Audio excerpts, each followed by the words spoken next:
Bonjour à tous.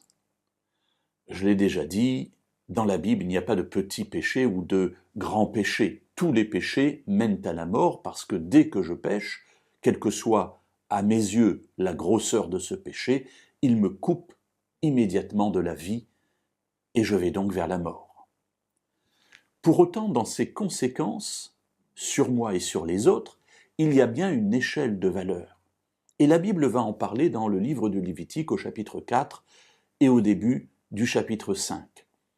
Le Lévitique, dans ses descriptions des rites qui servent à trouver le pardon auprès de Dieu, va montrer que pour un péché, suivant la personne qui l'a commis, les animaux qu'on va devoir présenter au sanctuaire pour en quelque sorte racheter la faute de ce péché, je n'entre pas dans les détails, ce n'est pas le but aujourd'hui, va être différent suivant la personne qui a péché.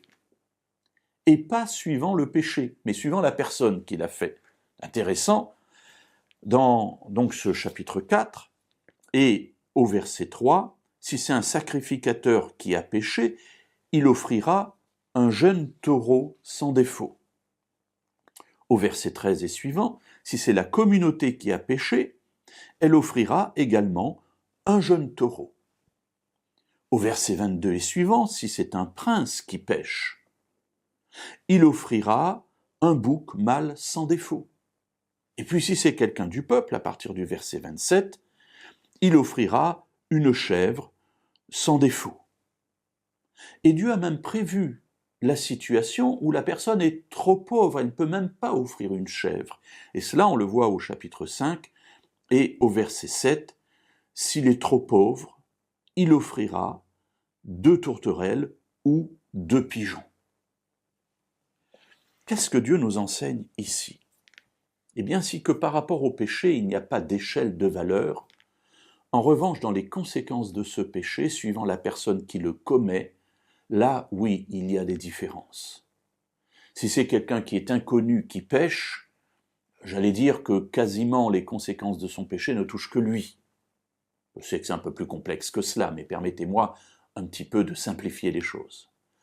En revanche, si c'est le peuple entier, ou si c'est le prince, ou si c'est le sacrificateur qui est là pour diriger, pour conduire le peuple, alors là, les conséquences sont énormes, parce que même si le péché n'est pas très grave, a priori à nos yeux, puisque tout le monde va voir ce qui s'est passé, les conséquences seront catastrophiques, non pas sur une seule personne, mais sur beaucoup de personnes, une multitude de personnes, voire tout le peuple.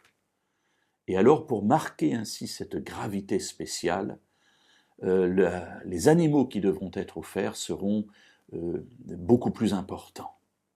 Ainsi, mes amis, oui, si dans la valeur, j'allais dire, naturelle du péché, il n'y a pas de différence, puisque chaque péché me coupe de la vie et me mène à la mort, dans les conséquences du péché sur ceux qui m'entourent, alors oui, il y a bien une échelle de valeur. Donc, faisons toujours attention lorsque nous nous permettons parfois quelques incartades, car ces fautes ne nous touchent pas simplement, mais aussi tous ceux qui nous entourent.